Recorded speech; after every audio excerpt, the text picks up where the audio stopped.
कृषि निदेशालय अभियंत्रण अनुभव उत्तर प्रदेश लखनऊ के पत्र संख्या 973 के क्रम में सबमिशन ऑन एग्रीकल्चर मैकेनाइजेशन एवं promotion of agriculture mechanisation for in situ management एवं राष्ट्रीय खाद्य सुरक्षा एवं पोषण मिशन योजना अंतर्गत दिनांक 27 जून 2025 से 12 जुलाई 2025 तक कृषि यंत्रों, स्मॉल गोदाम, फार्म मशीनरी, बैंक आदि यंत्रों की बुकिंग एग्रीदर्शन पोर्टल के माध्यम से कृषकों के द्वारा की गई थी, जिनका चयन जिलाधिकारी अयोध्या की अध्यक्षता में ई लॉटरी के माध्यम से दिनांक 8 अगस्त 2025 को 11 बजे से कृषि भवन सभागार में किया जाएगा।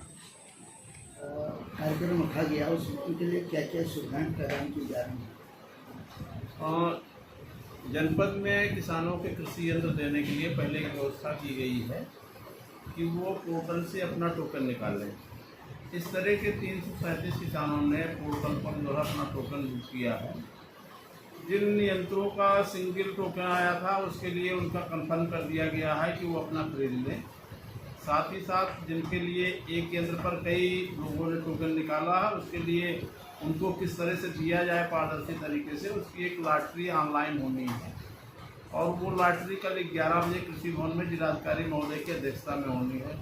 सभी किसान भाइयों को मैंने सूचना दे दिया है कि वो समय से 11 बजे आ जाएं और वो अपने लॉटरी में भाग लें। लॉटरी की स्थिति है कि ये लॉटरी ऑनलाइन होती है। ऑनलाइन पोर्टल पर ही उनका सारा कुछ फीड है कि कितने लोगों ने किन यंत्रों के बारे में कौन सा टोकन कटवाया, और उसके बाद फिर उसमें चक्र दिया जाता है कि भई आप कितने चक्र जो है इसको चलाना चाहते हैं। वो किसान भाइयों से पूछा जाता है कि आप कितने चक्र बाद सहमत होंगे। तो जितने चक्र की बात वो कहते हैं तो अंतिम चक्र जो है वो होता है, वो फाइनल चक्र उनका होता है। तो उन्हीं से नंबर लिया जाता है चक्र का कितना नंबर है। उसके बाद उन्हीं से ये नंबर लिया जाता है कि कौन सा नंबर हम डाल के इसको रन करें।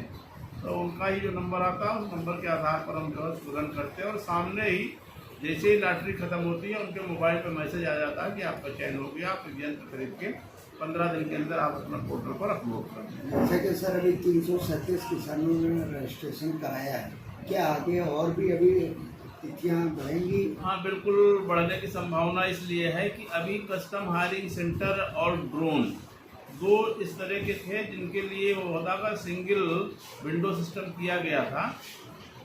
एफपीओ के लोगों ने थोड़ा सा ये कहा कि भाई एफपीओ को मिलना चाहिए, तो अब उसको रोक दिया गया है और इस डेट को बढ़ाया जाएगा जिसमें एफपीओ भी इसमें शामिल हो सके। तो इसलिए अभी इसकी संभावना, और सितंबर में वैसे भी जो है प्रत्येक वर्ष सितंबर में एक बार नई लाट आती है। जो ये लाट हमारी खरीफ के लिए थी वो लाट हमारी जो है रबी के लिए होगी। तो इस तरह से हम साल भर में 3 बार लॉटरी करते हैं और 3 बार ये टोकन जनरेट होता है। सर इसमें किसान भाइयों को कौन कौन सा यंत्र दिया जाएगा और क्या उसका शुल्क भी है? किसान भाइयों के लिए जो शुल्क की बात थी, वो जब टोकन कटा रहे थे उसी टोकन के साथ ही उन्होंने अपना शुल्क जमा कर दिया है। वो शुल्क ऑनलाइन उनका जमा हुआ है। यंत्रों की अगर बात करें तो इसमें जो है कृषि रक्षा यंत्र से लेके रोटावेटर और सीड ड्रिल, रोटावेटर और कंबाइन तक ये सारे यंत्र हैं।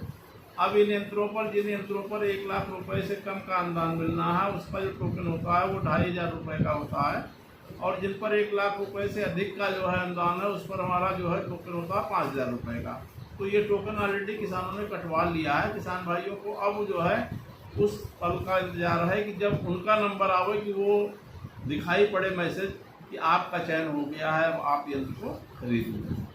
क्या अपील करेंगे किसान भाइयों से? मैं सभी किसान भाइयों से अपील करूंगा कि अगर आपने टोकन कटवा लिया है तो आप लॉटरी में ज़रूर जो है भाग लें और वहां आप रह के देख सकेंगे कि आपके पारदर्शी तरीके से आपका चयन हो रहा है।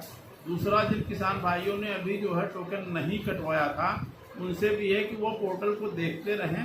हालांकि हम पेपर में भी निकलवाते हैं, बार बार मैसेज भी करते हैं, उनके ग्रुप में भी डालते हैं। तो ये थोड़ा सा चैतन्य रहें और जो है जब समय आवे तो अपना टोकन कटवा लें। टोकन कटने के बाद फिर से लॉटरी का कार्यक्रम जब शुरू होगा तो उसमें उनका नंबर आएगा। परिचय दे दीजिए सर। मैं डॉक्टर पी के कनौजिया, उप कृषि निदेशक अयोध्या। Thank you.